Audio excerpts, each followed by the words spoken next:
Shall I start now? नमस्कार, लियो club of Kathmandu निर्वाणाले आयोजना गरेको भर्चुअल टक सोमा म लियो स्मृति घिमिरे यहाँहरू सम्पूर्णलाई स्वागत गर्दछु।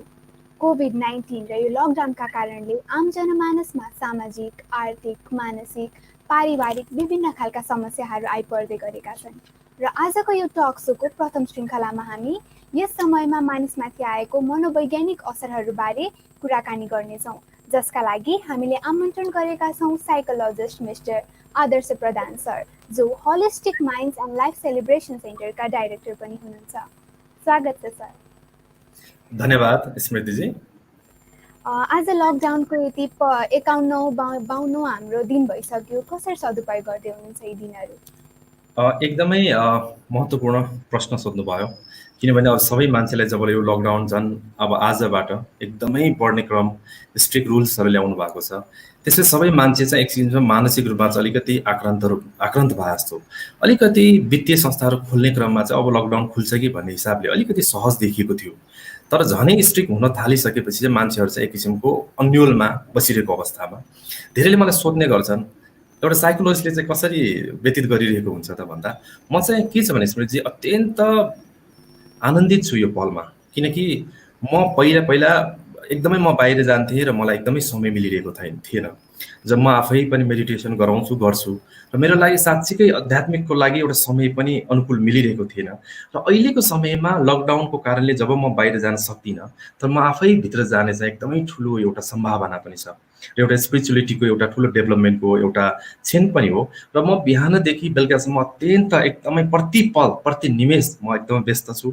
परिवारहरूसँगको सम्बन्ध एकदमै झन् आत्मीयता सुमधुर सम्बन्ध बनाइरहेको छु। त्यस्तै मेडिटेसनको क्लासहरू भइरहेको छ, म गरिरहेको छु, अनलाइन सेसनहरू छ।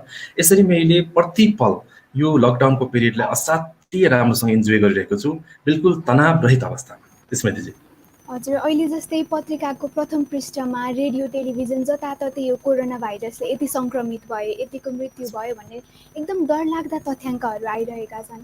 यो तथ्याङ्कहरूले, यस्तो कुराहरूले हाम्रो मनोविज्ञानमा चाहिँ कस्तो असर पार्छ? अत्यन्त महत्त्वपूर्ण कुरा उठाउनु भयो। यसले धेरै ठुलो रोल खेलेको हुन्छ। मिडिया अब अहिले त झन् हामी बन्दाबन्दी होइन लकडाउनमा हुनसाथ हाम्रो हातमा के छ भन्दा चाहिँ ग्याजेट छ, जस्तो आफ्नो योग्यता क्षमताले किन्न सक्नेसम्मको हामीसँग ग्याजेट छ। त्यो ग्याजेटले यति धेरै इन्फर्मेसन हामीले रिसिभ गरिरहेको हुन्छौँ, त्यो इन्फर्मेसन जहाँसम्म मलाई लाग्छ सकारात्मक मात्र हुँदैन र यो चाहिँ पेन्डेमिक सिचुएसनको समयमा हामी प्रत्येक सेकेन्ड प्रत्येक क्षण कतिजना सङ्क्रमित भयो, कतिजना चाहिँ मरिरहेको छ, कतिजना रिकभर भयो भन्ने कुरा हामी आफै पनि चासो राखिरहेको अवस्थामा हामी चाहिँ यसले एक किसिमको हामीलाई डर पैदा गरेको छ। र म एउटा सानो कुरा जोड्न चाहन्छु। मारेन उर्नर भन्ने एउटा न्युरो साइन्टिस्टले हिजो मात्रै आफ्नो कुरा सेयर गर्नुभएको थियो। यो मिडियाले चाहिँ टु मच एकदमै एक्सपोजरको कारणले त्यसले चाहिँ एकदमै कस्तो भने मल्टिपल्स खालको चाहिँ ब्याड न्युजहरू आउँछ नि, जुन भन्न पोजिटिभ त पक्कै पनि अहिले स्कुपवाला न्युज बन्दैन। हर क्षण प्रत्येक अनलाइन प्रत्येक समाचारले के कुराले स्थान पाउँछ बढी भन्दा यतिजना मर्यो, यतिजना पोजिटिभ आयो, पिसिआरले यतिजना पोजिटिभ आयो र हामी पनि सुन्न चाहन्छौँ के भन्दा कतिजना कोरोना सङ्क्रमित भयो। त्यस कारणले गर्दा यो मिडियाको रोल अत्यन्त महत्त्वपूर्ण छ। हुन त फेरि मिडियाले गलतै गर्यो भन्न खोजे होइन, तर चाहिने भन्दा बेसी एक्सपोजर चाहिँ कोरोनाले पाएको हो। तपाईँले एउटा कुरा म जानकारी दिन चाहन्छु। इन्डियाको कुरा गर्ने हो भने ट्युबरक्लोसिसले 1 मिनेटमा एकजना मान्छे मर्छ। यदि 1 मिनेटले एकजना मान्छे मर्छ भने 24 घण्टामा कतिजना मान्छे मर्छ होला? तर किन त्यो चाहिँ पेन्डेमिक भएन त भन्दाखेरि अलरेडी त्यो चाहिँ कुरा निस्किसक्यो, त्यसको उपचारको विधि पनि छ। तथापि पनि 1 मिनेटमा एकजना मान्छे मरेको कुरा हामीले बिर्सनु हुँदैन। कोरोनाको केस त्योभन्दा अत्यन्त धेरै कम हो, न्यून हो। त्यस कारणले गर्दा म यहाँ के भन्छु भने कोरोनाले यतिका मरिरहेछ, यो चाहिँ न्यून हो भने कस्तो खालको साइकोलोजिस्ट पनि भन्न सक्ला। तर मैले भन्न खोजेको यथार्थता हामीले बुझ्नुपर्छ। जब हामी ल्याक अफ नलेज यो रियालिटीभन्दा बाहिर आउँछौँ, तथापि हामी भित्र चाहिँ एक किसिमको फियरहरू डेभलप हुन्छ। त्यसै अहिले म भन्छु मान्छेको निद्राको कुरा, मान्छेलाई खाने कुराको स्वाद छैन, न त निद्राको चयन छ भनिन्छ नि, भोग निद्रा केही पनि छैन। एक किसिमको एन्जाइटी, अब के हुन्छ फ्युचर, अब के हुन्छ भविष्य। जो मान्छे जब गरिरहेछ उसको स्यालेरी नै अब के हुन्छ, 2-3 महिनासम्म त पे गरे होला गरेन होला, अब के हुन्छ भन्ने हिसाबले अत्यन्त धेरै चाहिँ यसमा चाहिँ अन्योलको के मान्छे आफै नै एक किसिमको डिप्रेसनको अवस्था जस्तो छ। यसले गर्दा चाहिँ हाम्रो मनोसामाजिक भन्छु मैले बेसिकल्ली इन्सोम्निया, डिप्रेसन, एन्जाइटी यस्ता यस्ता खालको समस्याहरू आइरहेको छ। हजुर, अब जस्तै यो रोगमा चाहिँ सामाजिक दूरी कायम गर्नुपर्ने भन्ने पनि छ। अब यो समाजशास्त्रीका अनुसार चाहिँ के हुन्छ भन्दा कोही पनि सामाजिक दूरी कायम गरिराख्यो भने चाहिँ यसले एकदम एकलकाटे हुने, यसले चाहिँ मानिसमा चाहिँ एउटा आत्मबल, मनोबल चाहिँ घटाएर उसको रोगसँग लड्ने एउटा जुन क्षमता हुन्छ त्यो पनि घटाउँछ भन्छ। अब यस्तो बेलामा हामीले आफ्नो इम्युनिटी चाहिँ कसरी बढाउन सकिन्छ? अत्यन्त महत्त्वपूर्ण कुरा भन्नुभयो स्मृतिजी। खास कुरा के भन्दा कोरोनालाई लड्न सक्ने एउटै मात्र अस्त्र भनेको इम्युनिटी हो। लकडाउन पनि हो तर इम्युनिटी हो, किन लकडाउन गर्दैमा बन्दाबन्दी हुँदैमा इम्युनिटी बढ्छ भन्ने कुरा होइन। त्यस कारणले गर्दा इम्युनिटी बढाउनको लागि हामीले यदि जान्यौँ भने सबसे भन्दा ठुलो कुरा चाहिँ यसबाट हामी चाहिँ बाहिर ओभरकम हुन सक्छौँ। मेन कुरा मैले के भन्छु भने इम्युनिटीको लागि हाम्रो माइन्ड रिल्याक्सेसनमा छ कि छैन।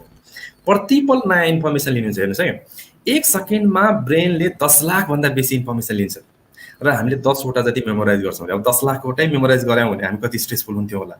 भनेपछि यति धेरै इन्फर्मेसन भएपछि हामीलाई फियर डेभलप हुने स्वाभाविक हो। र यस्तो बेलामा चाहिँ म के आग्रह गर्छु भने पहिले चाहिँ मनोसामाजिक रूपमा साइकोलोजिकली पनि तपाईँ चाहिँ साउन्ड हुनु पर्यो, रिल्याक्स हुनु पर्यो, काम हुनु पर्यो। यसको लागि भनेको चाहिने भन्दा बेसी चाहिँ तपाईँले मिडिया सर्फ अथवा सोसल साइट सर्फ नगर्नु। चाहिने भन्दा बेसी हामी इन्फर्मेसन लिएर हामी कुनै रिपोर्टर अथवा इन्साइक्लोपिडिया अहिले बन्नु जरुरी छैन।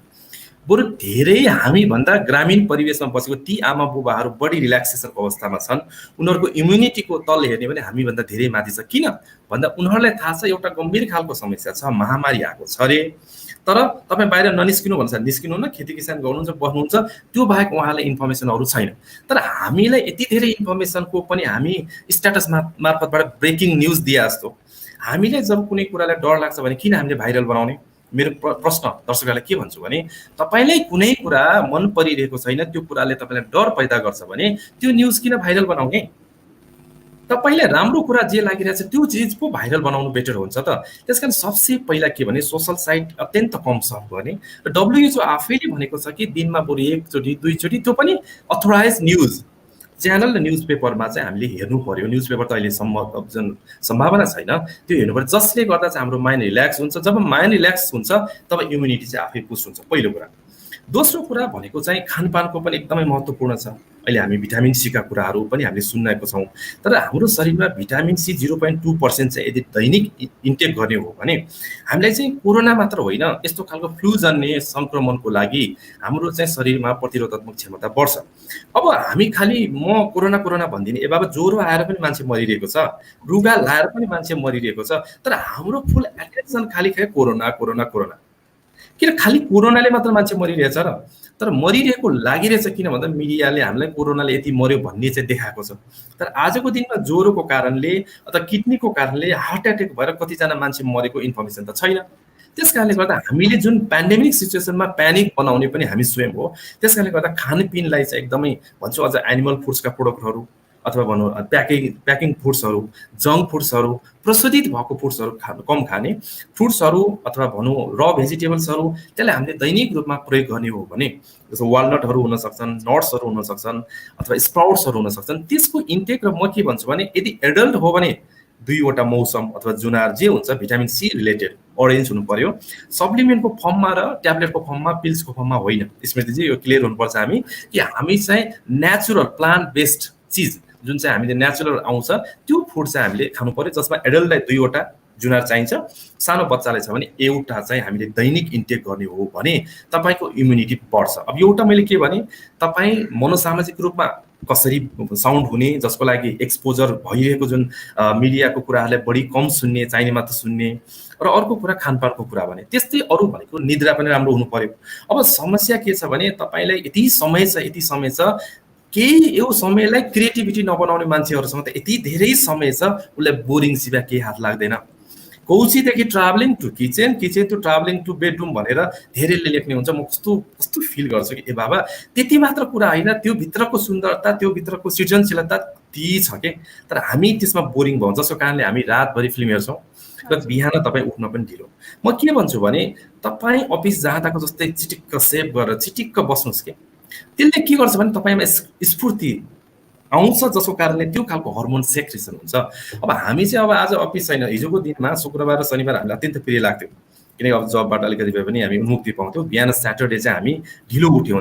अब त हामीलाई सधैँ शनिबार सधैँ बिदा, त्यस कारणले गर्दा हामी चाहिँ दाह्री नै नकाट्ने, दाह्री नै नकाट्ने भनेपछि दाह्री काट्नसम्म पनि हामीले जाँगर चलिरहेको छैन भने कोरोनासँग कसरी लड्छौँ?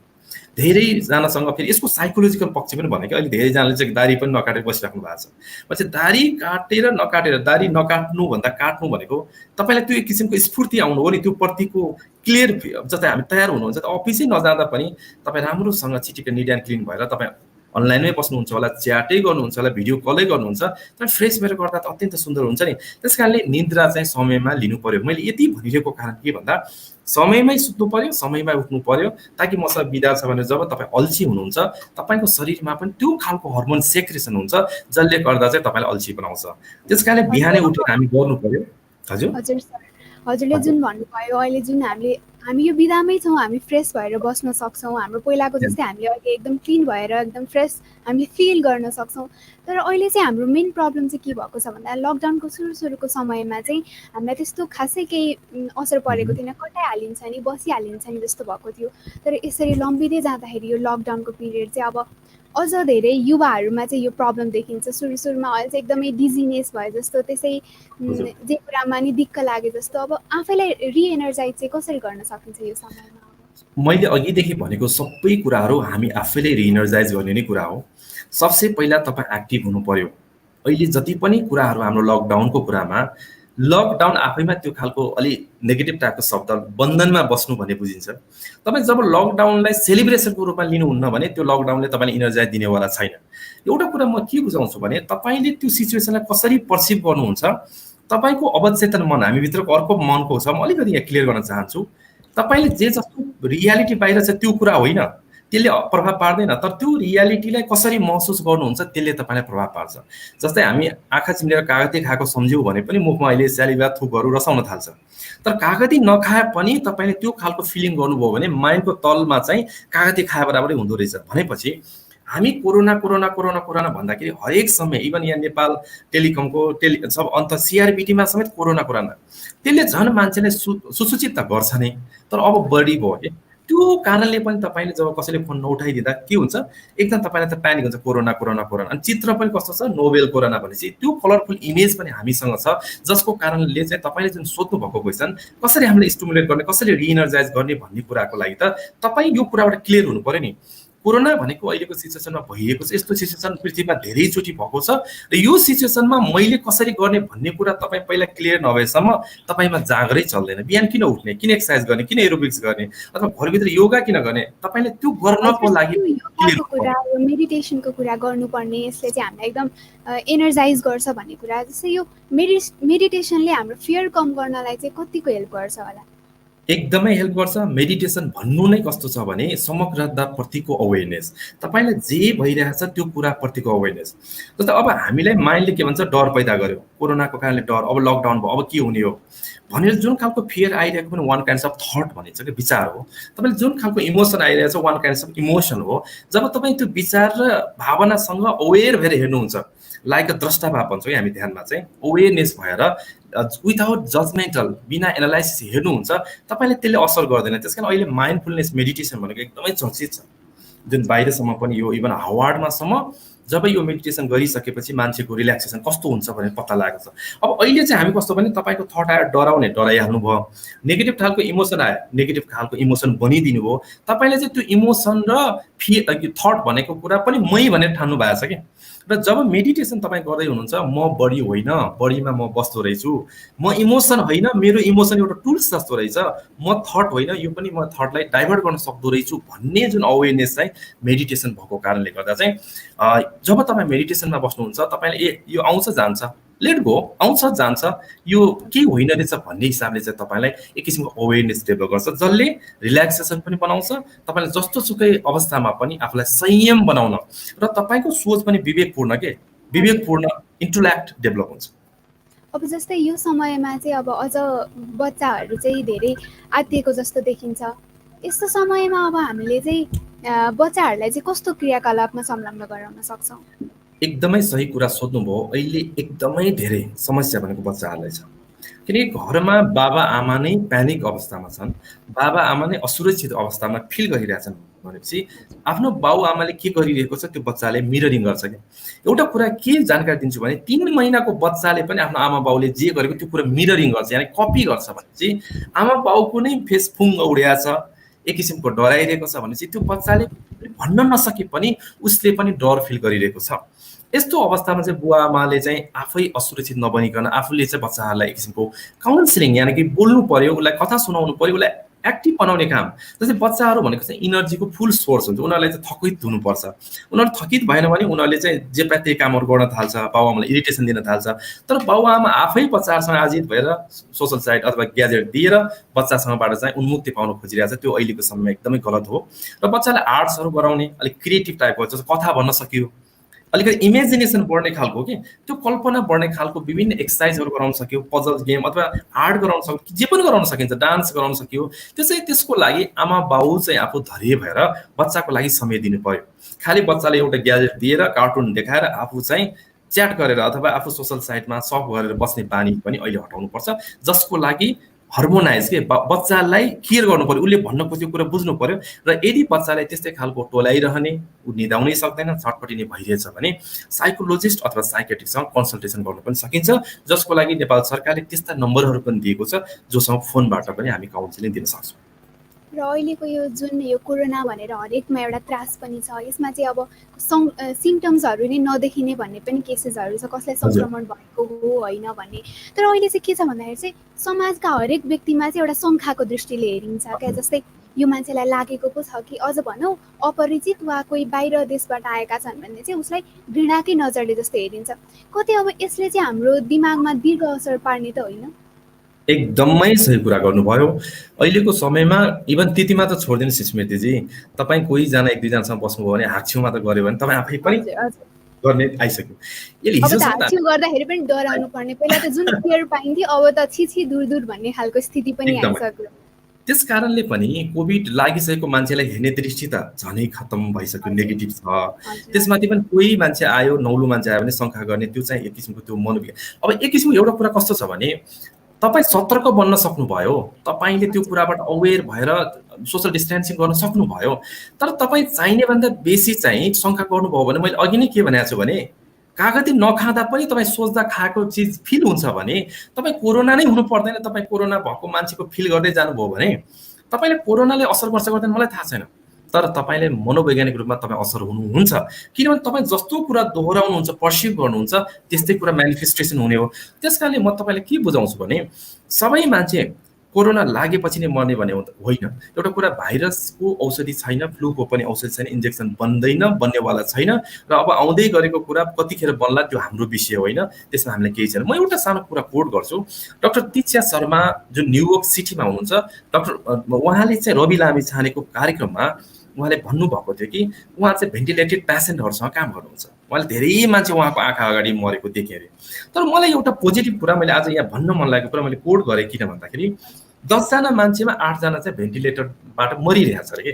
तर 8 जना मध्ये जुन 20% मान्छे जो बाँच्यो, त्यो कस्तो मान्छे बाँचिरहेछ अरे भन्दाखेरि एउटा चाहिँ हेल्दीको कुरा गर्नुभयो। अर्को चाहिँ उहाँले गजबको कुरा, मलाई मन परेको कुरा के गर्नु भने जो बाँच्न चाहेको छ, हेर्नुहोस् है स्मृतिजी, यहाँ बाँच्न चाहेको मान्छे मात्र बाँच्छ। त्यस कारण एउटा कुरा हामीले याद गर्नुपर्ने, हामी कोरोना लाग्नु त कहाँ अहिले नै जिउ सर्लक्कै छोडिदिनु भयो भने कोरोनाले मर्नुहुन्छ हुन थाहा छैन, तर तपाईँ अनेक समस्याबाट मर्न सक्नुहुन्छ। द्याट्स यो चोइस, तपाईँको कारणले त्यो।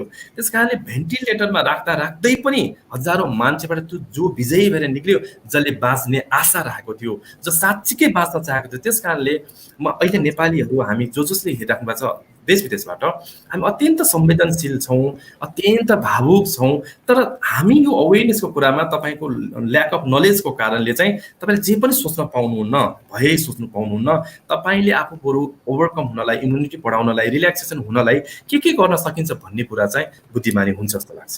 हजुर, हामीलाई हाम्रो यो लाइभ चाहिँ हाम्रो युट्युब च्यानल र हाम्रो फेसबुक अफिसियल पेजबाट पनि लाइभ आइरहेको छ, र त्यहाँबाट चाहिँ हामीलाई धेरै क्वेसन्सहरू पनि आइरहेको छ। यहाँ चाहिँ एउटा समीर श्रेष्ठजीले एउटा क्वेसन सोध्नु भएको छ। उहाँको क्वेसन चाहिँ यो लकडाउनको पिरियडमा चाहिँ म एकदमै धेरै इरिटेटेड फिल भइरहेछ, जे कुराले नै मलाई झर्को लाग्ने जस्तो भइरहेको छ, यसलाई कसरी ओभरकम गर्न सकिन्छ भन्ने प्रश्न गर्नुभएको छ। समीर श्रेष्ठजी, धन्यवाद प्रश्नको लागि। अब हामी एउटा कुरा के बुझ्नुपर्छ भने हाम्रो मस्तिष्कलाई जस्तो प्रशिक्षण गरेको छौँ त्यस्तै हुन्छ। हामी यसरी यस्तो लामो समयसम्म लकडाउनमा सिङ्गो विश्व स्तब्ध भएको टक्क अडिएको भनेको पहिलोचोटि हो हाम्रो जीवनकालमा। त्यस कारण यो खालको प्रशिक्षण तपाईँले माइलाई दिनै भएको छैन कि घरभित्र पनि बस्नु पर्दो रहेछ, बस्न सकिँदो रहेछ भनेर। हाम्रो माइन्डले सधैँ न्युनेस चाहन्छ, नवीन चिज चाहन्छ, नयाँपन चाहिन्छ। यदि अहिले लकडाउन नभएको भए समीरजी सायद कतै हुनुहुन्थ्यो होला, कतै जानुहुन्थ्यो होला, कतै इन्ट्र्याक्ट गर्दै हुनुहुन्थ्यो होला, कसैलाई भेट्दै हुनुहुन्थ्यो होला।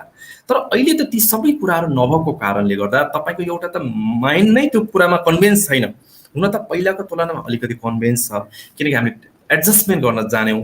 एडजस्ट गर्न सकेन भन्नु पनि एउटा डिसअर्डर हो, तर अलिकति यत्रो दिन हुँदासम्म हामीले एडजस्टमेन्ट गर्न सक्यौँ। त्यसमा समय चाहिँ के छ भने हामी जुन कुराको एक्सपिरियन्स हाम्रो जीवनमा छैन त्यो कुरा चाहिँ तपाईँको लागि इरिटेसन फिल हुनु द्याट्स नेचुरल, त्यो स्वाभाविक हो।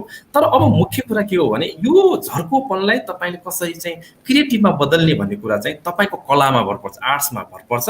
त्यसको लागि जब तपाईँले अवेर हुने, अब तपाईँले केही गर्न सक्नुहुन्न, फ्याक्ट इज फ्याक्ट, तपाईँ बाहिर जान सक्नुहुन्न, फ्याक्ट इज फ्याक्ट, तर तपाईँले फिक्सन नबनाउनुहोस्। समयजी यो समयमा तपाईँ बाहिर जानु पनि छैन, जान सक्नु पनि हुन्न, बरु भित्र बसेर तपाईँले मनपर्ने कुरा, जुन कुरा हिजोको दिनमा म यदि फ्री भएको भए, म घरमा बस्न पाएको भए यो गर्न सक्थेँ भन्ने केही लिस्टहरू छन् होला, त्यो फोल्डरहरू दिमागको खोल्नुहोस्, त्यसलाई निकाल्नुहोस् र त्यो क्रिएटिभिटीलाई चाहिँ प्रयोग गर्नुहोस्, जसले गर्दा चाहिँ तपाईँ के छ यो झर्काझर्कीबाट निक्लिनुहुन्छ। हजुर, जस्तै अघि हामीले कुरा गऱ्यौँ अब यो कसलाई सङ्क्रमण भएको हो भन्ने थाहा हुँदैन र मानिसमा शङ्का उत्पन्न हुन्छ भन्ने कुरा।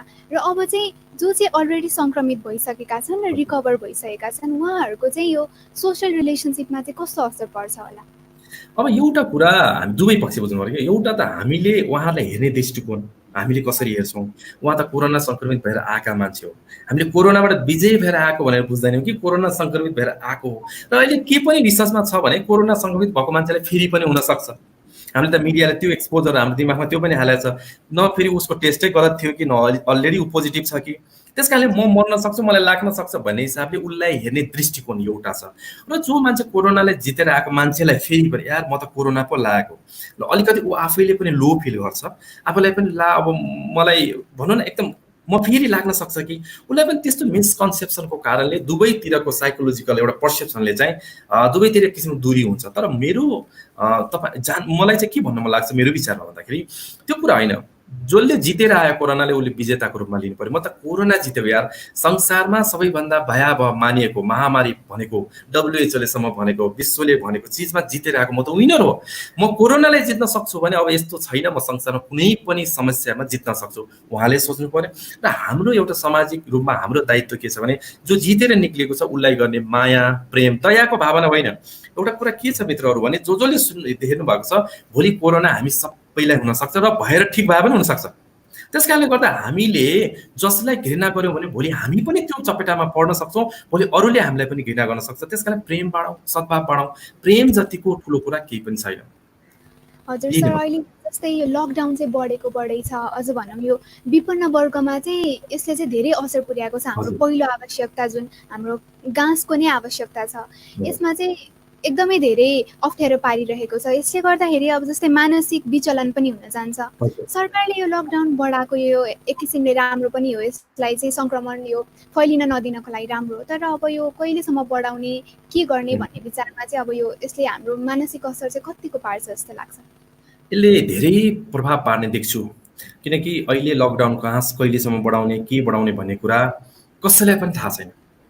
किनकि यो केसको स्टडी के हो, किनकि यसको बिचमा कुनै साइन्टिफिक कुरा निक्लेको छैन यही हो भन्ने कुरा।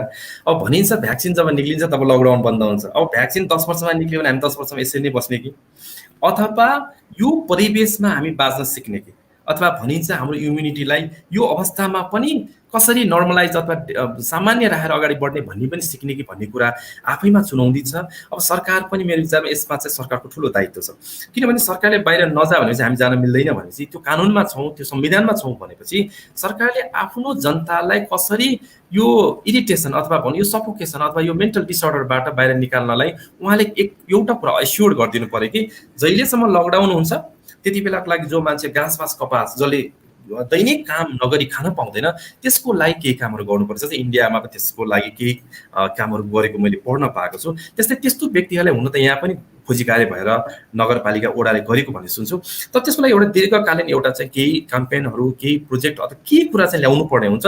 र अर्को कुरा चाहिँ अब भनौँ न, यसले पार्ने समस्या भनेको चाहिँ कस्तो भने भविष्य नै देख्दैनौँ क्या हामी। अब अन्यल भयो, अब हामी कसरी अगाडि बढ्ने, केही छैन मेरो जीवनमा भन्ने देखिरहेको छौँ। त्यस्तो चाहिँ हामी नसोचौँ। र हामी अहिले भनौँ न, अहिले जुन अनलाइनको स्मृतिजीसँग मैले जुन संवाद गरिरहेको छु, यदि यो लकडाउन नभएको भए यो कन्सेप्ट सायद लियो क्लब अफ काठमाडौँ निर्माणले गर्दैन थियो होला। र आज संसारभरबाट हामीले यति धेरै हेर्ने फुर्सद पनि थिएन होला। जसरी योलाई प्रविधि मैत्री बन्यो नि यो समयलाई, त्यसमा व्हाइ नट हामी किन क्रिएटिभिटी नबनाउने? जस्तो जुमको कुरा गर्नुहुन्छ भने जुम यसरी बढी भयो अरे कि त्यो मान्छेको अब इन्कम नै होइन धेरै कहाँ पुग्यो भन्ने गरिन्छ। भन्नेको मतलब अहिलेको समयको क्रिएटिभिटीलाई चाहिँ हामीले बढाएर हामी चाहिँ मनोसामाजिक रूपमा आक्रान्त भएर कामै छैन। किन भन्नु न, किनभने जुन कुराको तपाईँसँग समाधानै छैन भने स्वीकार भन्दा अरू कुरा हामीले गर्नु बुद्धिमानी हुँदैन। र अहिले यो जुन यो लकडाउनको पिरियडमा चाहिँ हामीले के सुनेका छौँ भन्दाखेरि चाहिँ 492वटा एउटा सुसाइड केसेसहरू आएको छ भन्ने कुरा गरेको छौँ। यसमा चाहिँ अब यसलाई कसरी मिटिगेट गर्न सकिन्छ? यसको मेन प्रब्लम चाहिँ डोमेस्टिक भायोलेन्स र कतै चाहिँ अब यो मेन्टल हेल्थ प्रब्लमले गर्दा यसलाई कसरी मिटिगेट गर्न सकिन्छ होला? अत्यन्त महत्त्वपूर्ण कुरा सोध्नुभयो। साइकोलोजीमा अथवा साइकोलोजीको फिल्डमा हामी सुसाइडल टेन्डेन्सीलाई अत्यन्त संवेदनशील रूपमा हेर्छौँ।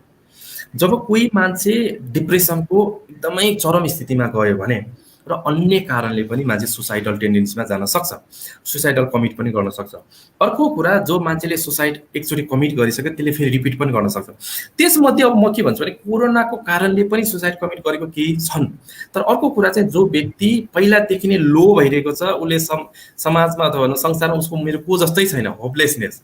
अर्को कुरा, मेरो लागि संसारमा कोही पनि आत्मीय छैन भन्ने लागिरहेको अवस्थामा अब ऊ एक्लो कोठामा बसिराख्नु भएको छ। जस्तै आमा छ बाहिर, बाबा छ बाहिर, ऊ चाहिँ एक्लै लकडाउन भएर बसेछ भने त्यस्तो मान्छेलाई चाहिँ उसले गरेको डिसिजन चाहिँ रङ हुनसक्छ। त्यसैले यदि कसैले चाहिँ सुसाइड एटेम्प्ट गर्दैछ भन्ने थाहा पाउने के भन्दाखेरि, यदि परिवारमा कोही एक्लो बस्न चाहन्छ, उसले चाहिँ सोसलाइज हुनै चाहिरहेको छैन, ऊ सुत्दै गर्छ, उठै गर्छ, अथवा उसको जुन एउटा लाइफस्टाइल नै मिलेको छैन र सधैँ उसले फ्रस्ट्रेसन कुरा खत्तम भयो सकिएँ भन्ने कुरा गर्छ भने उसको बिहेभियरलाई चाहिँ हामी प्रत्येक बाबाआमा घरको हामीले पनि हेर्नु पर्ने हुन्छ। किनभने यो सुसाइडल टेन्डेन्सीलाई रोक्नको लागि चाहिँ सबसे ठुलो कुरा भनेको चाहिँ सुसाइड नगर भन्नुभन्दा पनि हामीले त्यो व्यक्तिले गरिरहेको बिहेभियरले उसले चाहिँ के गरिरहेको छ भन्ने कुरा हामीले बडी ल्याङ्ग्वेज, जेस्चर, पोस्चर्सबाट पनि थाहा पाउँछौँ।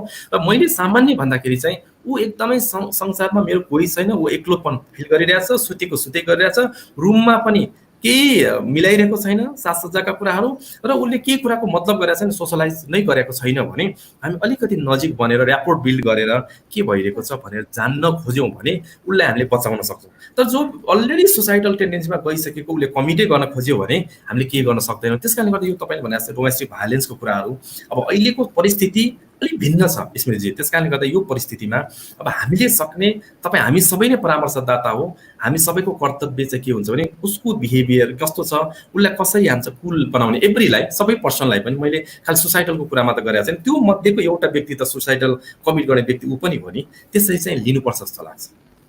हजुर, हामीलाई यो लाइभमा हेरिराख्नु भएको छ भन्ने कुरा अगाडि पनि सबैजनालाई भनेको थिएँ। र हामीलाई चाहिँ विशाल श्रेष्ठजीले पनि एउटा क्वेसन सोध्नु भएको छ। यो चाहिँ एकदम सबैलाई लाग्ने क्वेसन पनि हो। हामीले जसरी हामीले फिजिकल हेल्थ हामीलाई केही बिराम भयो भने जस्तो सिरियसली लिन्छौँ, त्यसरी मेन्टल हेल्थ इस्युजलाई चाहिँ लिएको हुँदैनौँ। उहाँले चाहिँ सोध्नु भएको छ यो फिजिकल हेल्थ र मेन्टल हेल्थमा चाहिँ के इन्टररिलेसन के छ यिनीहरू दुईटा बिच भन्ने कुरा चाहिँ सोध्नु भएको छ उहाँले। विशालजीलाई एकदमै धन्यवाद छ। जसरी नङ र मासुको बिचमा के सम्बन्ध छ, त्यसरी नै शरीर र मनको बिचमा त्यही सम्बन्ध छ। अत्यन्त प्रतिपल उनीहरू जोडिएको छ। उदाहरणको लागि तपाईँलाई प्रेसर हाई भयो भने तपाईँको मनमा पनि प्रभाव पर्छ, र यदि तपाईँको शरीरमा घाउ भयो भने मन पनि आक्रान्त हुन्छ। त्यसकारण यो साइकोसोमेटिक भन्ने गरिन्छ साइकोलोजीमा। तपाईँलाई जब भित्रबाट फियर आयो, एन्जाइटी आयो भने तपाईँको मन मात्र होइन, तपाईँको शरीर पनि बोझ भएको, अल्छीपन, केही गर्न मन नलागे जस्तो हुन थाल्छ। र पछि यस्तो समय पनि आउँछ तपाईँले दुखाइ, पेन बढी हुने। जस्तै तपाईँ ग्रामीण परिवेशको आमाहरू जसले धेरै कुरा सेयर गर्न सक्दैन, दबाइरहेको हुन्छ, कति कुरा दबिरहेको हुन्छ, हरेक कुरालाई यसै भन्दा पनि दबिरहेको हुन्छ, त्यस्तो व्यक्तिहरूलाई बढी पेन पेन बढी हुन्छ कि र डक्टरका चेकअप गर्दा चाहिँ यहाँ पनि दुख्छ यहाँ पनि दुख्छ, तर सबै डायग्नोसिस गरेर हेर्दाखेरि कहीँ पनि पत्ता लाग्दैन। त्यसको मेन कुरा के भन्दा साइकोसोमेटिक, यदि माइन्डबाट त्यो कुरा के भयो बढीसम्म पुग्यो। त्यस कारण विशालजी यो कस्तो भने अत्यन्त एकदमै नजिकको सम्बन्ध छ, मनमा जे छ शरीरमा त्यो छ। र अहिलेको हिसाबमा भनियो भने 80% भन्दा बढी रोगहरू चाहिँ मानसिक कारणले नै, साइकोलोजिकल कारणले नै तपाईँको शरीरलाई असर पर्ने हुन्छ। त्यसकारण शरीरको अबको उपचार भनेको खालि औषधि खुवाएर मात्र होइन, अब उसको मनोवैज्ञानिक दशा, मनोदशा, उसको भावनात्मक स्टेट चाहिँ हामीले हेरेर उपचार गर्नुपर्ने हुन्छ। र अहिले कस्तो डक्टरलाई बढी मान्छन् भने जसले आफ्नो 1 सेकेन्डमा प्रेस्क्रिप्सन तयार गर्ने भन्दा पनि टिप्स जसले दिन्छ, बेटर काउन्सिलिङ जसले दिन्छ, त्यस्तो डक्टरहरूलाई बढी मान्छ र त्यो जरुरी पनि छ। त्यस कारणले मन राम्रो भयो शरीर राम्रो हुन्छ, शरीर राम्रो भएपछि मन राम्रो हुन्छ। यो चाहिँ एकदमै पूरक सम्बन्ध छ। हजुर, अरू एकजना ईश्वर थापाजीले पनि एउटा क्वेसन सोध्नु भएको छ, जसरी यो मेन्टल हेल्थ चाहिँ यो कोही पागल भएको छ कि भन्ने खालको कुरा आउँछ, यसलाई चाहिँ केही मेन्टल हेल्थ प्रब्लम भयो भने चाहिँ भन्ने खालको, के यो सत्य हो भन्ने कुरा चाहिँ उहाँले सोध्नु भएको छ। ईश्वर थापाजी तपाईँलाई धन्यवाद छ, तर हामी त्यो शब्द प्रयोग गर्दैनौँ। अघि स्मृतिजीले जे शब्द भन्नुभयो हामी प्रयोग गर्दैनौँ, हामी मानसिक सन्तुलन गुमाएको भन्छौँ। किनकि अब हामीले शब्दलाई पनि सच्याउनु पर्ने हुन्छ। तपाईँले जो व्यक्ति बाटोमा हिँडिरहेको छ, लुगा फुकालेर नाङ्गै अथवा कराइरहेछ, चिचाइरहेको छ, हामीले त्यस्तो मान्छेलाई मात्र मानसिक सन्तुलन गुमाएको भनेर बुझेको छौँ, होइन। मानसिक सन्तुलन गुमाएको जुन व्यक्ति त्यो मात्र होइन, हामी प्रत्येक जति पनि नागरिक छ हामी पनि केही न केही प्रतिशतको हिसाबमा मानसिक समस्यामै छौँ। तपाईँलाई इरिटेसन लाग्छ, चुप लागेर बस्दा पनि रिस उठ्छ, झर्को लाग्छ, निन्द्रा बेसी लाग्छ भने तपाईँ पनि मेन्टल डिसअर्डरमा पुग्नुभयो। त्यस कारण तपाईँले जुन कुरा अहिले भन्नुभएको छ यसलाई चाहिँ हामीले जस्तै साइकोसिस र न्युरोसिस भन्ने गरिन्छ। न्युरोसिस चाहिँ तपाईँलाई केही गडबड लागिरहेको छ, तपाईँ आफै उपचार गर्न जानुहुन्छ, म ठिक हुनुपर्छ जस्तो लाग्छ। साइकोसिस भएको मान्छेलाई चाहिँ उसलाई मतलबै छैन। जस्तै तपाईँ रोडमा हिँडिरहेको मान्छे देख्नुहुन्छ, उसलाई प्रवाह छैन, उसलाई न लाज छ, न श्रम छ, न घृणा, केही पनि छैन। त्यो व्यक्ति भनेको साइकोसिस अवस्था, उसलाई केही पनि थाहा छैन, बरु उसको कारणले समाजमा अरू व्यक्तिलाई असर पर्छ। न्युरोसिसको मान्छेले चाहिँ म ठिक हुन्छु भने थाहा हुन्छ, तर त्यो मान्छेले चाहिँ उसलाई मतलब छैन, उसलाई अरूलाई उसको कारणले गाह्रो हुन्छ। त्यस्तो व्यक्ति पनि मेन्टल डिसअर्डरै हो। र मैले के पनि जोड्न चाहन्छु भने त्यो मात्र होइन, त्यो चाहिँ अलिकति कडा खालको भयो। तर स्किजोफ्रेनिया टाइपको हामीले जति पनि कुराहरू भन्छ, तपाईँले मुभी पनि हेर्नु भएको होला, जस्तै ब्युटिफुल माइन्डहरू, होइन। त्यस्तै अब हामी चाहिँ मेरो कन्सर्न चाहिँ के हो भन्दाखेरि तपाईँ हामी सबै जति पनि मान्छेहरू केही न केही प्रतिशत चाहिँ मेन्टल हेल्थको रिस्क जोनभित्र पर्छौँ। यो सबै नै मेन्टल डिसअर्डर हो। जस्तै अनिद्राको कुरा, डिप्रेसनको कुरा, बाइपोलर, युनिपोलर, सबै जति पनि सुसाइडल टेन्डेन्सी, यो चाहिँ मेन्टल डिसअर्डरमा पर्छ। अझ भनौँ मनसँग सम्बन्धित केही कुरा जुन तपाईँको अलिकति बेसी या कम भयो, ठिक्क भएन, त्यो चाहिँ सबै मेन्टल डिसअर्डरमा पर्छ। हजुर, हाम्रो युट्युब लाइभबाट चाहिँ गीता कार्कीजीले एउटा प्रश्न गर्नुभएको छ। उहाँले चाहिँ यो अहिले भइरहेको यो डिजिनेस र फियरलाई चाहिँ कसरी ओभरकम गर्न सकिन्छ भन्ने बारेमा चाहिँ सोध्नु भएको छ। एकदमै महत्त्वपूर्ण प्रश्न गर्नुभयो। डिजिनेस र फियर कहाँबाट आइरहेको छ, के कुराले तपाईँलाई फियर क्रिएट गरेको छ भन्ने कुरा हो।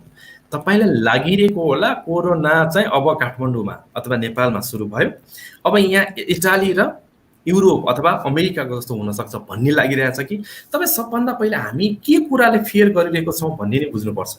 हामी फियर अननोनको फियर के, हामीले जिन्दगीमा हामी जन्मिएर आउँदै 3 किसिमको फियर लिएर आएको छौँ। हामी हाइटको फियर, साउन्डको फियर, र हामी चाहिँ अननोन प्रतिको फियर। तपाईँलाई कुनै कुरा अननोन छ, यो कोरोना आफैमा अननोन, मिस्ट्री भएको, रहस्य भएको कुरा, त्यो कुरासँग तपाईँलाई आदत छैन, जसको केही चिजै बनेको छैन भन्ने कुरा तपाईँलाई थाहा भएको कारणले यदि फियर भएको छ भने त्यो कुरा फियरलाई पत्ता लगाउनुहोस्। अथवा मैले भन्छु पुरै कुरामा चाहिने भन्दा बेसी कोरोना कोरोना कोरोना भनेको हिसाबले तपाईँलाई डरलाई पैदा गर्नु भएको छ कि। एउटा कुरा म तपाईँलाई के भन्छु भने तपाईँले कोरोना भन्न साथ तपाईँले देखिने त्यो क्राउन भएको त्यो डल्लो चिज हामीले देखाइरहेको छौँ नि, त्यो इमेज हटाउनुहोस् आजबाट। जति धेरै त्यो इमेजलाई देख्नुहुन्छ सम्झिन साथ कोरोना भन्छ एक किसिमको चित्र आउँछ। अब तपाईँले के गर्नु पर्यो भने कोरोनालाई कुनै इमेज नबनाउने, कोरोना भन्न साथ तपाईँले मतलब नगर्ने, यो एक किसिमको भाइरस हो। तर किनभने अब एउटा कुरा त्यसो भनिराख्दा यत्रो मान्छे मरिरहेछ त के गर्ने त त्यो कुरा भन्ने पनि तपाईँलाई लागिरहेको होला। सबै कुरा सबै ठाउँमा एक्ज्याक्ट छैन। अहिले नेपालकै परिवेशमा हेर्दा 3 महिना लगभग भइसक्यो, यहाँ सिङ्गल एउटा मान्छे पनि मरेको छैन। यदि हामीले हेर्ने भए त यदि कतिजनालाई कोरोना टेस्ट हामीले गरेको छैन, ल टेस्ट नभएको कारणले पत्ता लगाएन, ए बाबा जति टेस्ट गर्नुहुन्छ त्यसपछि त कोरोनाको को मान्छे पत्ता त लागिहाल्छ। भनेको मतलब तपाईँको यदि पहिला नै आइसकेको भए त यहाँ त भए मान्छे मरिसक्नु पर्ने। त्यस कारण एउटा कुरा के छ बुद्धिमानी भन्दाखेरि हामी खालि त्यो बाहिरको रियालिटी भन्दा पनि तपाईँले कस्तो पर्सिभ गर्छ भन्ने कुराले सिङ्गो इम्युनिटी र सबैको तपाईँको कन्फिडेन्स अघि भने जस्तो डिजिनेस र एन्जाइटी कम हुन्छ, फियर पनि कम हुन्छ। त्यस कारण कुनै कुरा तपाईँको हातमै छैन भने त्यसलाई स्वीकार्नु, अवेर हुनु भन्दा केही पनि कुरा छैन। त्यस कारण म भन्छु प्रतिपल जब तपाईँ बिहान उठ्नुहुन्छ टक्क एक्जिस्टेन्सलाई थ्याङ्कफुल दिनुहोस्, किनकि आजको दिनसम्म त तपाईँ हामी स्वस्थ छौँ नि त, आजको दिनसम्म त तपाईँ जीवित हुनु पनि त मिराकल हो नि। त्यो प्रतिको थ्याङ्कफुलनेस किन नबन्ने? जब तपाईँले आफ्नो लाइफलाई, आफ्नो थट प्याटर्नलाई जब यसरी प्याराडाइम सिफ्ट गरेर सोच्नुहुन्छ तपाईँको फियर आउँदैन। होइन भने खालि तपाईँ फियर फियर भन्नुहुन्छ, के को फियर पनि थाहा छैन। त्यस कारणले पहिला तपाईँले आफ्नो फियरको सोर्स चाहिँ पत्ता लगाउनुहोस्। हजुर, हामीलाई फेरि सञ्जय अधिकारीज्यूले एउटा क्वेसन सोध्नु भएको छ। यो बेलामा चाहिँ हामीले सेड्युल अनुसार चाहिँ चल्नु कतिको जरुरी छ भन्ने कुरा चाहिँ उहाँले सोध्नु भएको छ। अत्यन्त राम्रो प्रश्न। सेड्युल अनुसार हामी चलेन भने कहीँ पनि पुग्दैन। जीवनमा जब योजना हुँदैन तब कहाँ पुग्नुहुन्छ? सेड्युल अनिवार्य चाहिन्छ। त्यही कारण अघिदेखि हामी स्मृतिजीसँग यही संवाद गरिरहेको छौँ। जब तपाईँको ठेगानै छैन, तपाईँ यहाँबाट भक्तपुर जाने भन्नुभएको छ, तपाईँ हिँड्नु भएको छ कलङ्कीतिर भने तपाईँ कहिले पनि पुग्नुहुन्न। तपाईँ बरु पुग्नु होला पोखरातिर, चितवनतिर। किन भन्दाखेरि कुनै कुराको तपाईँसँग एउटा डेस्टिनीको लागि गोल सेटिङ चाहियो, सेड्युल चाहियो। त्यसैले जब तपाईँ बिहान उठ्दा पनि, मैले यो भनिरहेको छुइनँ कि तपाईँ टाई सुट लगाएर अफिस जाने जस्तो गर्नु अनि ढोकाबाट फेरि फर्कनुहोस्, त्यस्तो कुरा पनि होइन। तपाईँ चिटिक्क परेर अलिकति सेड्युलमा तपाईँले हिँडेर प्रतिपल तपाईँको अहिलेको समयको भरपुर सदुपयोग किन नगर्ने? कुनै बेला तपाईँ मुभी हेर्ने होला, कुनै बेला साथीसँग कुरा गर्ने होला। एउटा टाइम टेबल बनाएर, एउटा सेड्युल बनाएर तपाईँले जब तपाईँ जिउन थाल्नुहुन्छ तब माइन्डले पनि एउटा काम पाउँछ र तपाईँ एकदम फ्रेस महसुस गर्न थाल्नुहुन्छ। जब तपाईँको सेड्युलै छैन भने भद्रगोल हुन्छ। जस्तै तपाईँ केही नमिलाएर राखेको कोठा कस्तो हुन्छ, त्यसरी नै सेड्युल बिनाको कुरामा चाहिँ हामी आफै पनि ह्याप्पी हुन सक्दैनौँ। त्यस कारण एउटा सेड्युल बनाऊ। बिहान तपाईँ उठ्ने समय राख्नुहोस्, बेलुका सुत्ने समय राख्नुहोस्। आम समयमा तपाईँ जसरी सुत्नु र जसरी उठ्नुहुन्थ्यो त्यसरी नै बनाउनु भयो भने तपाईँको जिन्दगी पनि सामान्य समयको जस्तो हुन सक्छ। हजुर, हामीलाई चाहिँ अब थुप्रै क्वेसन्सहरू आइरहेको छ, तर अगाडि हामीले एड्रेस गरिसकेको कुराहरू पनि छ। यो चाहिँ क्वेसन सोध्ने सबैजनाले अगाडि फेरि हामीले यो चाहिँ फेसबुकमा हामीले राखेको हुन्छौँ, या अझ अगाडि गएर हेर्न पनि सक्नुहुनेछ। र हामीलाई चाहिँ सुजन काफ्लेजीले एउटा प्रश्न गर्नुभएको छ। यो कोभिड-19ले परीक्षामा बसेका बालबालिकाहरूको बाल मस्तिष्कमा पार्ने असरहरू के कस्ता हुन सक्छन्? जस्तै अहिले यो एसई ठ्याक्कै हुन आँटिरहेको थियो, अब यतिखेर चाहिँ उनीहरूको ब्रेक हुने समय थियो, तर अब परीक्षा कहिले हुने हो, के हुने हो भन्ने खालको एउटा तनाव भइरहेको छ। यस्तोले चाहिँ अब उनीहरूको मस्तिष्कमा के कस्तो असर पार्न सक्छन्? अत्यन्त महत्त्वपूर्ण प्रश्न। अहिले एसईको लागि मैले केही स्टुडेन्टहरू म काउन्सिलिङ गर्छु उहाँहरूलाई। उहाँहरूले भन्नुहुन्छ अब सरकारले हामीलाई चाहिँ इक्जामै दिन नपर्ने गरी पास पनि गर्छ होला, अनि त्यो नम्बर कसरी हाल्छ अरे भने स्कुलले आफैले सुपरभाइज गरेर हेरेको आधारमा हाल्छ अरे भन्ने पनि सोचिरहेछ। अब यो के गर्छ भन्ने कुरा नै छैन कि। त्यस कारण यो राज्यले पनि अलिकति एउटा यस्तो स्टुडेन्टहरूको लागि जसले साँच्चीकै तयारी गरेर आएको थियो, उनीहरूले आफूलाई एकदमै अब्बल साबित गर्नको लागि पढेर आएका थिए। अब त यो कोरोनाको कारणले त्यो पढेको कुरा त कहाँ हो, उनीहरू मेन्टली ब्यालेन्स पनि गर्न नसकेको अवस्था छ। एउटा एसीको कुरा। अब सानो सानो बालबालिकाको कुरा भने त जसलाई कोरोना थाहा नभएका पनि छन्, केहीलाई एउटा भाइरस चाहिँ जानुहुन्न रे भनेर भनिरहेको पनि मैले सुनिरहेको छु। त्यस कारणले यो कुराको लागि चाहिँ उनीहरूलाई चाहिँ हामीले यो समयमा पढाइको कुरा, अहिले यो समयमा चाहिँ हामीले इक्जामको कुरा भन्नुभन्दा पनि इक्जामको लागि गभर्मेन्टले तपाईँलाई केही टाइम दिएर उनीहरूलाई प्रिपरेसनको समय दिने, यदि अपग्रेडेसन गरिँदैन भने। र यो समयमा बिल्कुल रिल्याक्सेसन, म त भन्छु यो समयमा यदि अनलाइन क्लासहरू अब एसी बाहेक अरूको छ भने गरिराख्ने त आफ्नो ठाउँमा छ, तर त्यो क्लास पनि यस्तो हुनु पर्यो कि खालि पढेर रटान गर्ने भन्दा पनि रिल्याक्सेसन हुने खालको, क्रिएटिभिटी हुने खालको, अलिकति आनन्द दिने खालको, प्लेजर आउने खालको गर्नुपर्छ। जसको लागि अब अभिभावकको दायित्व छ यो, किन स्टुडेन्ट भन्नासाथ एसी पढ्ने बच्चाहरूको अभिभावक निसन्देह हुन्छ नै। उहाँहरूले चाहिँ यो यति समयको बेलामा चाहिँ उहाँहरूलाई नतर्साइकन एकदम ला अब के हुन्छ भन्ने भन्दा पनि ला हात धोयाधोई गर्नुपर्छ भनेर बढी त्यो कुरालाई सम्झाइराख्नु भन्दा पनि कोरोना भन्दा पनि अरू थुप्रै विषयको बारेमा कुरा गर्न सकिन्छ। बुवा आमाले आफ्नो जीवनका ती अनुभवहरू अहिले बच्चाले साट्ने ठुलो समयमा एउटा सेसनै गर्न सकिन्छ। ल म पहिला यस्तो गर्थेँ भने सुनाउनु पनि सकिन्छ। म्हणजे एक अर्कामा चाहिँ नजिक हुनु पर्यो कि परस्पर हुनु पर्यो, उनीहरूलाई त्यतिकै नछोड्ने, जुन कारणले गर्दा उनीहरूको चाहिँ साथीहरूसँग कुरा गरिन्छ फेरि यही कुरा नै हुन्छ। कोरोना जहाँ पनि यही भएको कुरा हुन्छ, जसले गर्दा चाहिँ उनीहरूलाई अझ धेरै प्यानिक बनाउन मद्दत गरोस्। यति नै भन्छु यो विषयमा चाहिँ। हजुर, अब जस्तै यो चाहिँ हाम्रो दैनिकी जीवनको बारेमा पनि भयो। अब जस्तै हजुर हामीलाई एलिसाजीले एउटा प्रश्न गर्नुभएको छ, अहिले चाहिँ थुप्रै कम्पनीहरू जुन चाहिँ यो लकडाउनको पिरियडमा लागिरहेको छ, ब्याङ्कहरू लागिरहेको छ, यस्तो बेलामा चाहिँ इम्प्लोइहरूमा चाहिँ कसरी एउटा पोजिटिभिटी ल्याउने भन्ने कुरा? अत्यन्त एकदम मन पर्यो यो प्रश्न, किनकि वित्तीय संस्थाहरूमा अहिले पनि अब आजबाट सायद त्यो पासहरू खारेज गरेको छ भन्ने सुनेको छु। 2000वटा पासहरू लिनुभएको रहेछ वित्तीय संस्थाहरूले, ब्याङ्क र इन्सुरेन्सहरूले। त्यो पास त लिनुभयो, उहाँहरू जानु त पर्यो। तर म एउटा कुरा सोध्छु, त्यो कम्पनीको सिइओ जानुभएको छ कि छैन, अथवा म्यानेजमेन्टको अरू जानुभएको छ कि छैन? यदि उहाँ पनि जानुभएको छ भने उहाँलाई पनि मोटिभेसन मिल्छ कि ए उहाँ पनि आउनु भएको छ, उहाँ पनि आउनु भएको छ। तर अहिले के छ भने सामान्य जो जुनियर स्टाफहरूलाई फ्रन्टमा राखिदिने र आफू चाहिँ भित्र बन्दाबन्दी कोठामा बसिदिने, त्यसले गर्दा चाहिँ कस्तो भन्छ, रिस्क आयो भने पहिला कसलाई त त्यही स्टाफहरूले लाग्ने भयो जसको स्यालेरी अत्यन्त कम हुन्छ, जो नै फ्रन्टमा बस्ने हुन्छ नि। त्यसैले मैले भन्न खोजेको कुरा के भने, यसमा चाहिँ जानुपर्छ भने जाने, मास्क लाएर जाने, ग्लोभ्स लाएर जाने, के लाएर जाने, सबै कुरा हामी सबैलाई थाहा छ। तर त्योभन्दा पनि बेसी चाहिँ जबरजस्ती बोलाउने होइन। यही समयमा हो एउटा बोस र स्टाफ बिच, इम्प्लोइ बिच चाहिँ एउटा हार्मोनाइज गर्ने समय। यो समयमा यदि कोही जान सक्दैन, जसको चाहिँ फ्यामिली ब्याकग्राउन्ड समस्या छ भने त्यस्तो बेलामा नबोलाइदिने, र जसलाई बोलाइरहेको छ भने एकछिन भए पनि उहाँहरूले चाहिँ ढाडस दिनु पर्यो कि तपाईँ एकदम हजुर, बचेर बस्नुहोस्, तपाईँलाई केही हुँदैन भन्ने कुरा। तर मैले अधिकांश एक दुई ठाउँमा मैले सुनिरहेको छु, म्यानेजमेन्टको त्यो लेभलसम्म उनीहरूको उठबस नहुने, जसरी पनि तिमी अफिस आउनुपर्छ, हिँडेर आऊ अथवा जसरी पनि आऊ। त्यस्तो क्रममा धेरैलाई पुलिसले उभाइदिएको कहानी मैले सुनेको छु। त्यसैले यो कुरा चाहिँ कस्तो भने त्यसले एकदमै मेन्टल डिसअर्डरतिर चाहिँ ती स्टाफहरूलाई लाने गर्छ, जुन कुरा भोलि यो लकडाउन त खुल्छ नि, त्यसपछि त्यो इम्प्लोइबाट त्यो कम्पनीले राम्रो एक्सपेक्टेसन पनि राख्न सक्दैन। किनकि जब मान्छेलाई यति बेला हो नि यस्तो अवस्थामा पनि राम्रै गाइड गरिएन भने, र यसमा चाहिँ सबभन्दा मैले चाहिँ म्यानेजमेन्टलाई नै म अलिकति सम्बन्धित निकायलाई ध्यान आकर्षण गराउँछु कि आफ्नो स्टाफलाई कसरी बुझाउनुहुन्छ। अब अर्को कुरा म जोड्छु स्मृतिजी, सानो कुरा राखिहाल्छु, अत्यन्त महत्त्वपूर्ण कुरा छ। धेरै स्टाफ बोलाउने गरेर के हुन्छ, अहिले केही केही वित्तीय संस्थाहरूले स्टाफहरूलाई सबैलाई बोलाउने, बाहिरबाट कोही आउनु छैन तर स्टाफहरूको त्यहाँ भिड छ। यदि कुनै स्टाफलाई सङ्क्रमण फैलियो भने त्यहाँको बोस चाहिँ जीवित रहला र, अथवा ऊ चाहिँ सङ्क्रमणबाट मुक्त होला र? त्यसैले हामी कहाँ छौँ, यो पर्सेप्सन कहाँ छौँ? अधिकतम अधिकतम कम मान्छेबाट अधिकतम अधिकतम उपयोग अथवा प्रविधि मैत्री चाहिँ गर्न अनुरोध पनि गर्दछु। हजुर, हामीलाई एउटा फेरि प्रश्न गर्नुभएको छ रेखा घिमिरेजीले। उहाँले चाहिँ अब मैले मानसिक सन्तुलन गुमाउँदैछु भन्ने कुरा चाहिँ कसरी थाहा पाउने भन्ने प्रश्न गर्नुभएको छ। अत्यन्त सुन्दर प्रश्न। रेखा चाहिँ कस्तो छ भने, मानसिक सन्तुलन गुमाउँदैछु भने थाहा पाउनुभयो भने तपाईँले कहिले पनि गुमाउनु हुन्न।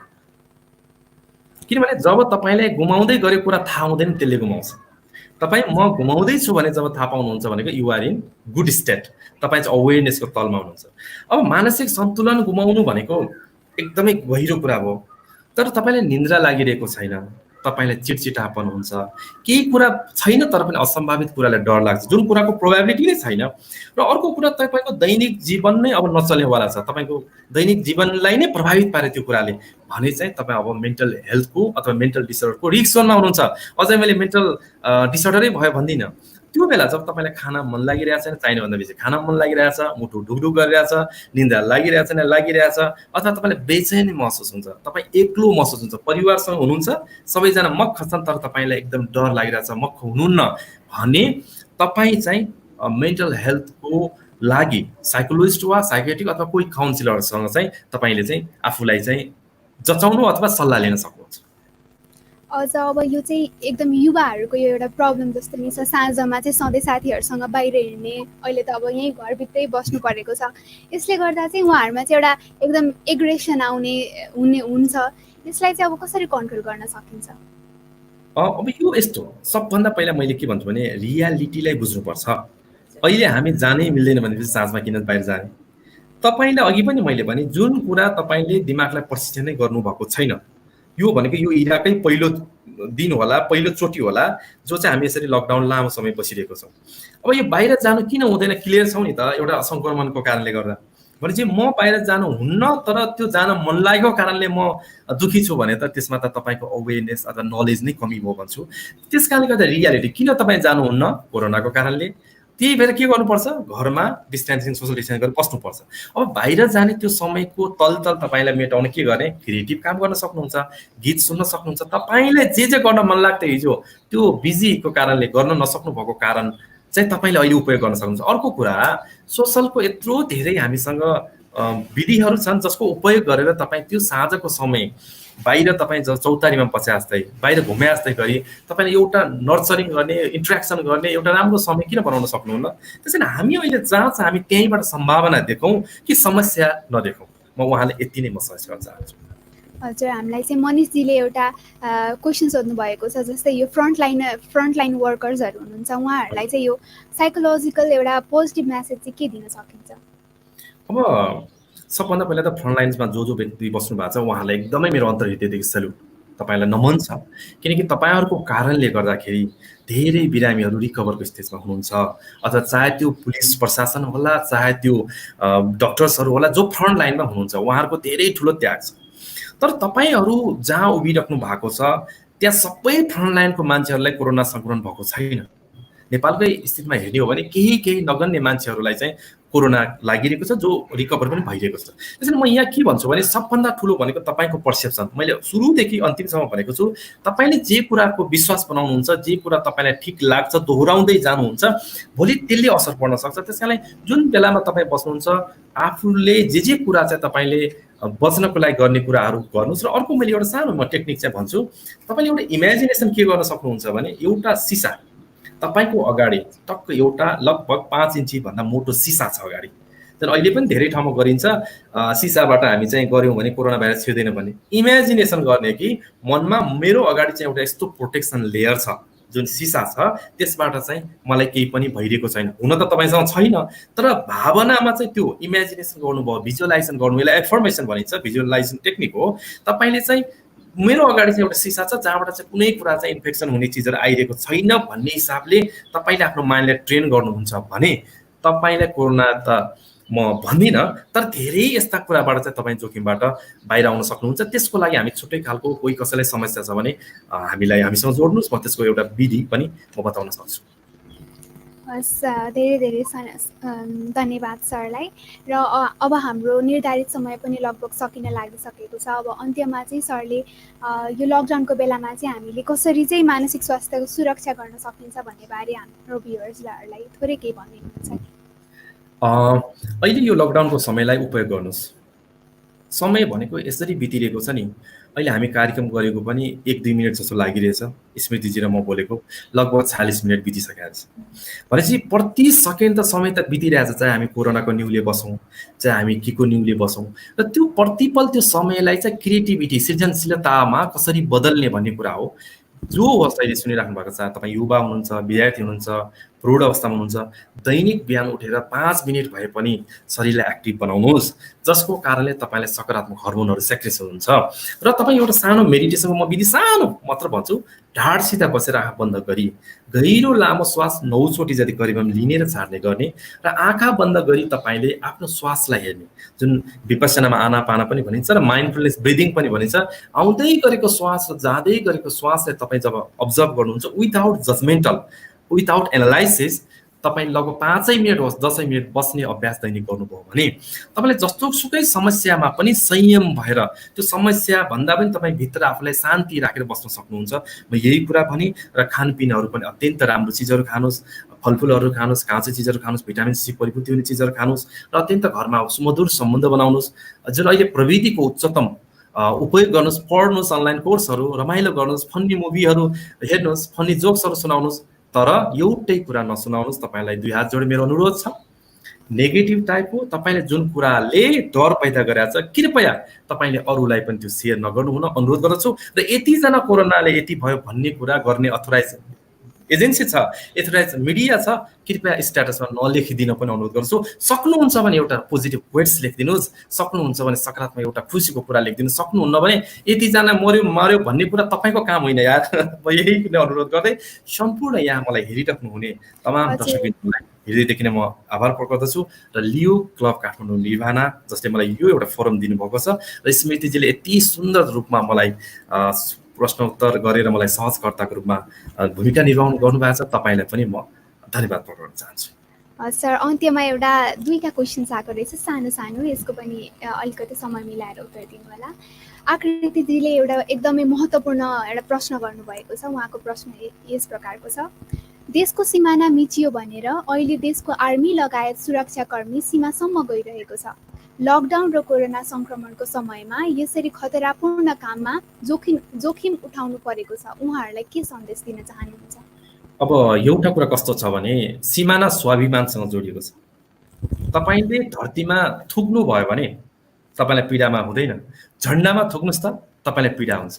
हाम्रो प्रत्येक भनेको के त भने सीमा पनि हो नि, हाम्रो देशको मुटु पनि त हो। त्यसकारण हामी कुन एउटा मनमा इमोसनल रूपमा चाहिँ हामी छौँ, मेरो त सिमाना मिचियो भनेको मेरै टाउको मेरै छाती मिचिएको बराबर हामीलाई लिन्छौँ। किन मैले अघि भने झन्डामा थुक्दा हामीलाई, झन्डा उचाल्दा फ्याँक्दा हामीलाई त्यति पिर हुन्छ, देशमै यहाँ चाहिँ तपाईँको खनि राख्यो खाल्डो बनायो भने हामीलाई पिर हुँदैन।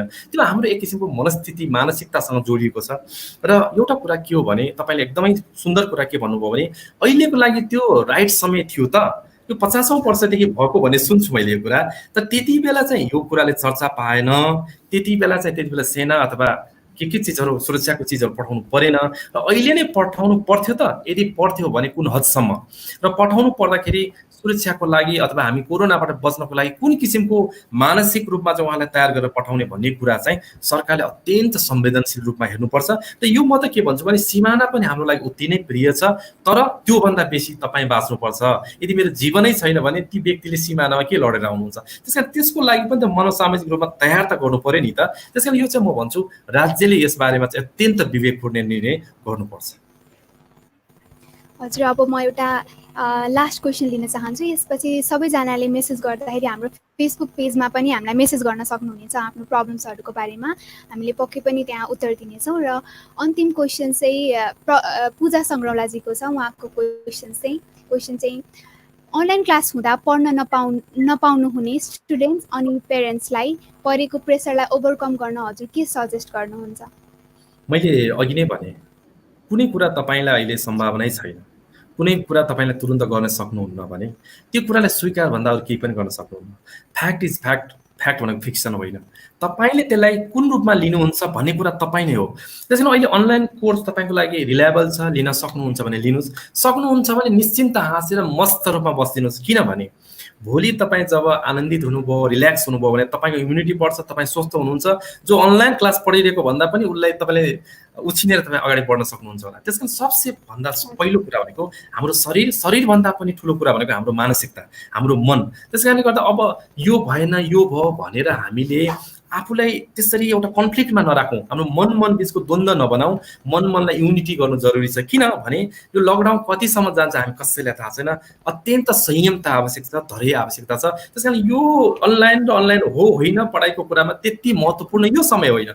जुन दिन त्यो लकडाउनको कुरा खुल्छ त्यति बेला त्यो सम्भावना फेरि त्यसलाई अत्यन्त छिटोको साथ हामीले ग्र्याब गर्नुपर्ने पनि होला। मैले उहाँलाई यही भन्छु, अहिलेको समय जे छ त्यसलाई चाहिँ अत्यन्त हामी विवेकपूर्ण बनाऊ, संयम बनाऊ, यति नै भन्न चाहन्छु। हस् सर, हजुरलाई धेरै धेरै धन्यवाद। र हामीलाई हेरिरहनु भएको सबै भ्युअर्सहरूलाई आफ्नो प्रश्नहरू चाहिँ हाम्रो official Facebook page Leo club of Kathmandu निर्वाणामा मेसेज गर्न सक्नुहुनेछ। हामी अब यो कार्यक्रमको हाम्रो निर्धारित समय सकिन लागिसकेकोले हामी सबै प्रश्नहरू लिन भ्याएनौँ। र आजको कार्यक्रममा चाहिँ हामीले मानिसमा हुने एउटा मनोवैज्ञानिक असरहरूबारे हामीले कसरी यो लकडाउनमा सदुपयोग गर्ने र अहिले भइरहेको मानिसलाई भइरहेको यो मानसिक असरहरूबारे कुराकानी गऱ्यौँ। हामीलाई समय दिनुभएकोमा आदर्श सरलाई पनि धेरै धेरै धन्यवाद। तपाईँहरूलाई धन्यवाद, तपाईँको यो लियो क्लबलाई एकदम धन्यवाद। अत्यन्त राम्रो कामहरू गरिराख्नु भएको छ र यो फोरम, यो टक सो अत्यन्त यसले धेरै धेरै लकडाउन पिरियडमा धेरैको मनमा मलम लगाउन मद्दत गरोस्, यति नै भन्छु। धेरै धेरै यो फोरम दिनुभएकोमा धन्यवाद छ। हस्, धेरै धेरै धन्यवाद। अर्को श्रृङ्खलामा पनि यस्तै विषयहरूबारे कुराकानीहरू गर्ने नै छौँ। हामीलाई फेसबुक र युट्युबबाट हेरेर साथ दिनुहुने सम्पूर्णलाई धन्यवाद दिँदै म लियो स्मृति घिमिरे पनि यहाँबाट बिदा हुन चाहन्छु। धन्यवाद।